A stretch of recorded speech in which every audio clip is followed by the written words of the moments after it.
my brother. You know, I've been thinking about something. We've talked about this. Let's give the people more.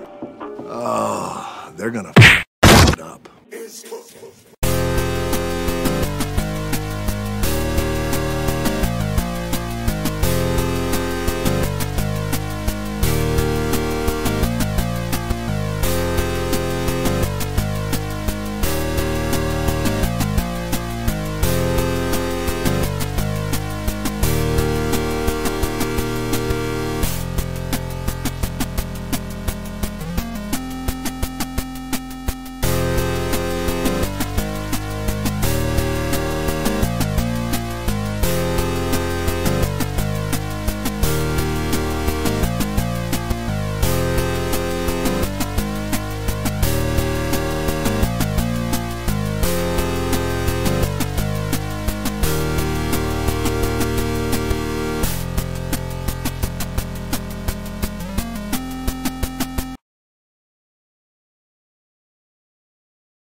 What's going on, everybody? Welcome to another brand new installment of Renegades Reviews, exclusively here as always on the Casa D18 Studios channel. I, of course, am your host, the Renegade JJ Williams, and on this lovely Wednesday, we're going to keep going through this week of Dwayne "The Rock" Johnson movies as we discuss Pain and Gain, starring Mark Wahlberg, Dwayne Johnson, Anthony Mackie, Tony Shalhoub, Ed Harris, Rebel Wilson, Ken Jeong, Rob Corddry, and Bar Polly. What's going on, everybody? Thank you for joining me here once again for another brand new installment of Renegades Reviews. And as I said during the introduction, today we're going to discuss Pain and Gain.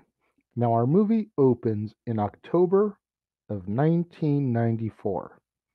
When Daniel Lugo, an ex-con and bodybuilder, is hired by the owner of the Sun Gym, John Meese, to be a manager there.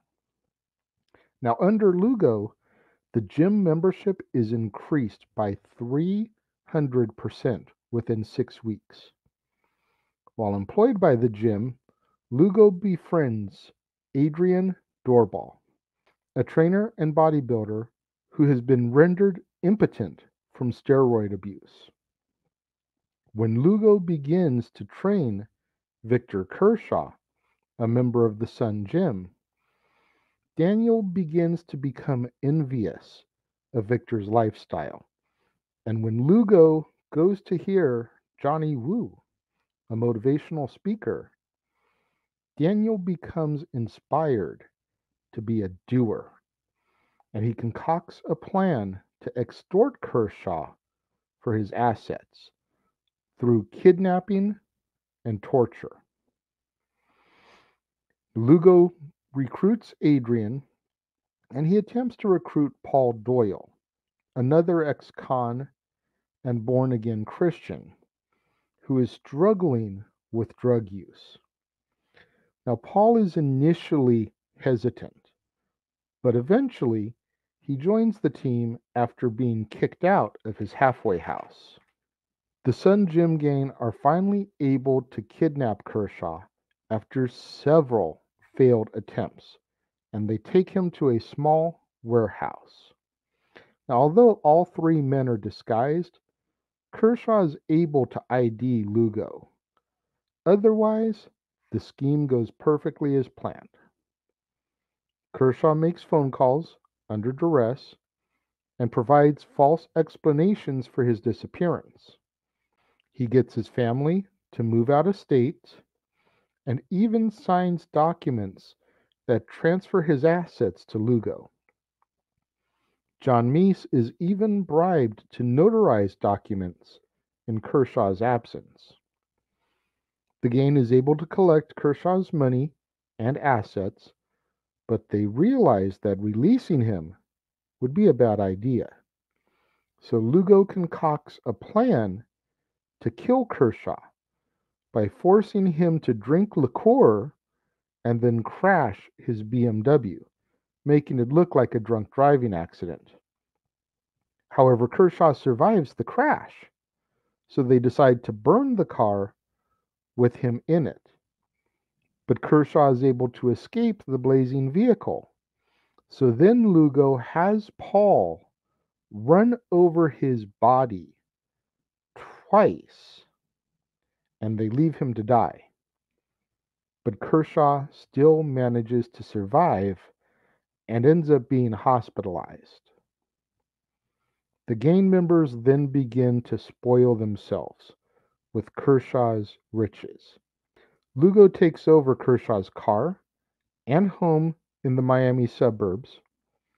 Adrian marries Robin, the nurse who has been treating his impotence and using his cut for penile erection treatments.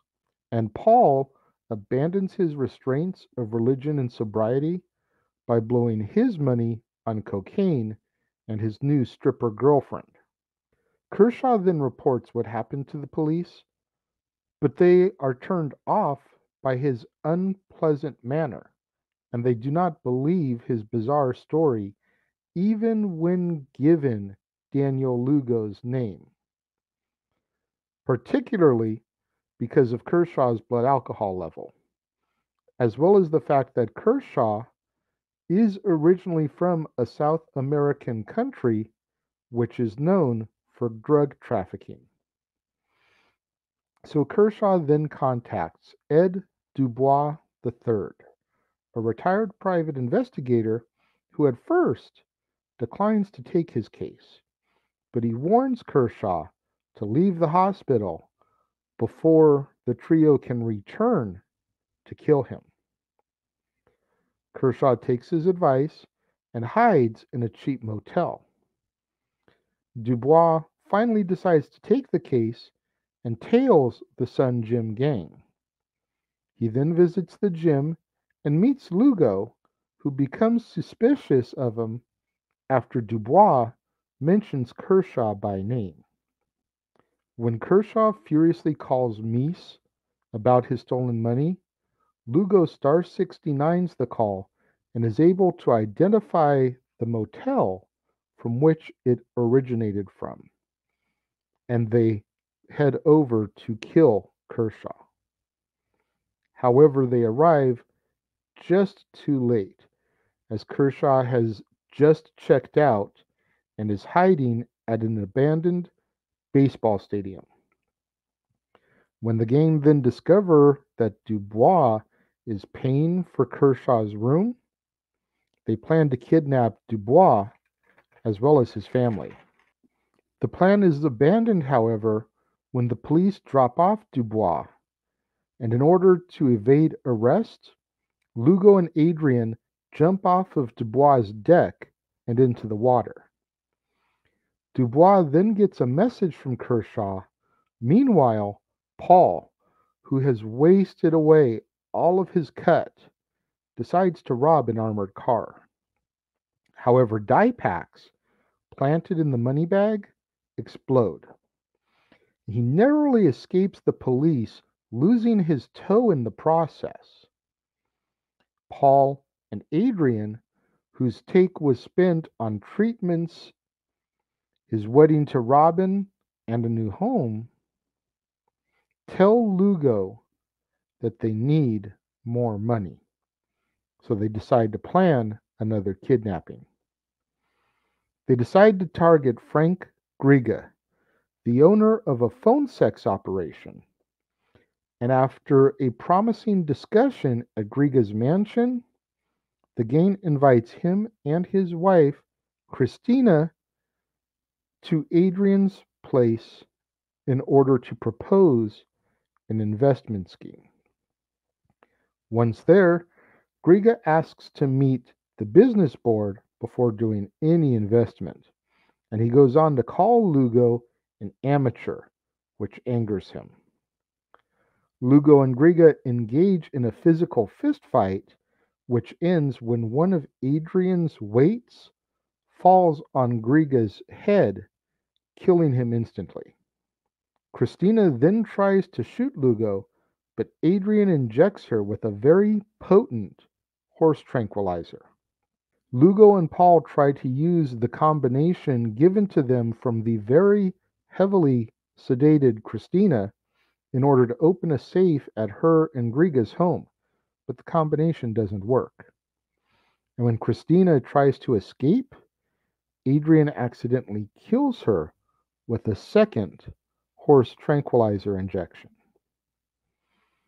They then dismember and dispose of the bodies in a swamp, incinerating the hands in order to eliminate the fingerprints.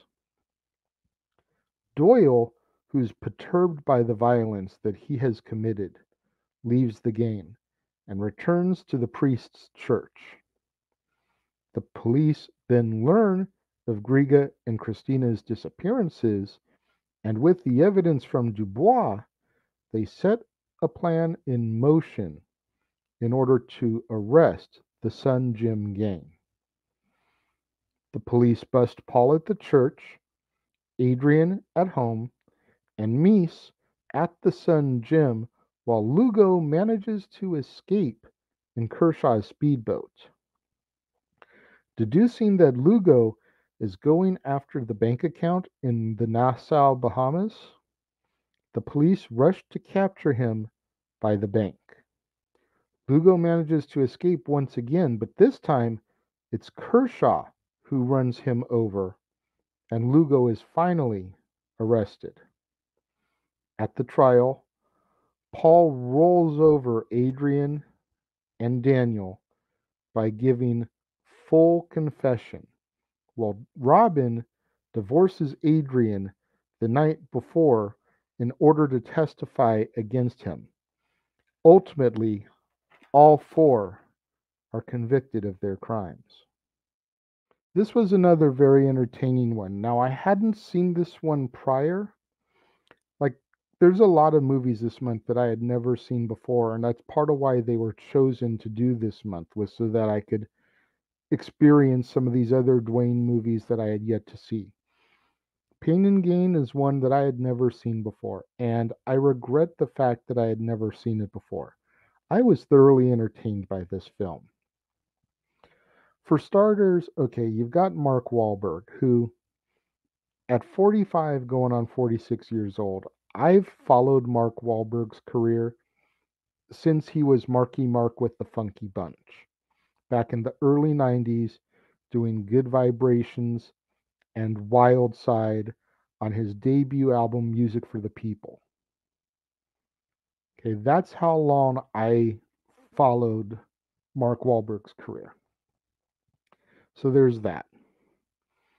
Then you got Dwayne Johnson, my wrestling history well documented. Came into things in the summer of 98. The Rock was one of my favorite, all-time favorite performers. Still is to this day.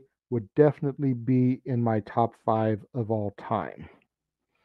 Then you've got Anthony Mackie, and he's the dark horse here. I first discovered Anthony Mackie in his debut film, 8 Mile, where he played Papa Doc, who, of course, Eminem, B-Rabbit, defeated in the final battle at the shelter, you know. And then I didn't hear a whole lot of him after that. And then I saw Notorious, the bioflick about the Notorious B.I.G. And in that film, Anthony Mackie played Tupac for the few scenes that Pac was in it. It's like, okay, this guy's about to get typecast as a rapper. Whatever. It's cool to see you again, Anthony. Nice to see you're doing something. And then I didn't hear from him for a bit. And then came the MCU. On your left, the Falcon, debuting in The Winter Soldier, going on to Age of Ultron, Civil War, Ant-Man, Avengers Endgame, Avengers Infinity War, Falcon and the Winter Soldier Disney Plus series. Now he's got his own Falcon movie that's coming. His own Captain America movie. And in the middle of all that, he did these little odds and ends movies that I'm just starting to discover. Now, I had seen The Night Before in theaters with him, Joseph Gordon-Levitt, and Seth Rogen. But this one really flew under my radar. And considering that it's a Dwayne "The Rock" Johnson film, that probably surprises a lot of you that it would slide under my radar like that. But it did. And I'm glad that I have been able to rectify the fact that I hadn't seen it. I really enjoy this movie. I definitely will be watching it again. When it comes to rating it, I'm only not going to rate it higher because it's only the first time I saw it. But when it comes to my rating of this film, I'm going to give it 3.5 out of 5. I don't feel like I can honestly give it a 4 or 4.5 yet because first time seeing it. Time will truly tell about the rewatchability of this film for me. But I feel like I enjoyed it more than Monday's film, Snitch. And I've enjoyed it more than some of the other films that we've discussed and that I know we will get into. So I feel 3.5 out of 5 is a very fair rating for it. What do you guys think? What did you guys think of Pain and Gain? Let me know. If you're watching the premiere, leave your thoughts and comments over here. If you're watching on demand later in the day, leave your thoughts and comments right here. Let's engage in that conversation. Let's talk to each other via the comment box. Respect each other's opinions. We don't always have to agree. We can agree to disagree. But let me know what you guys thought about Pain and Gain. Make sure you guys tune in on Friday, right here to the Casa D18 Studios channel, for another brand new installment of Renegades Reviews, where we wrap up this week worth of Dwayne "The Rock" Johnson films with San Andreas, starring Dwayne Johnson, Carla Gugino, Alexandra Daddario, Eoin Grufford, Paul Giamatti, Hugo Johnson Burt, and Art Parkinson. You're not going to want to miss out on that one on Friday, right back here on the Casa D18 Studios channel, right back here on an all new episode of Renegades Reviews when we discuss San Andreas. Thank you to all my loyal fans and viewers out there who've tuned in for this episode today. I greatly appreciate it. Make sure you share this with your friends, your family members, fellow movie lovers. Smash that like button. Let's try to get this a little bit more visible in the YouTube algorithms. Do what you can to help me out so that we can eventually get monetized, because that is my goal for this year. By the end of the year, I would like to be at a place where if I am not monetized yet, I am like that close to being monetized. That is my goal for this year. So let's make it happen. And the best way to do that is visibility. Liking and sharing the videos so that it becomes more visible in the algorithms. Thank you all for your love and your support, and I'll see you back here on Friday for San Andreas.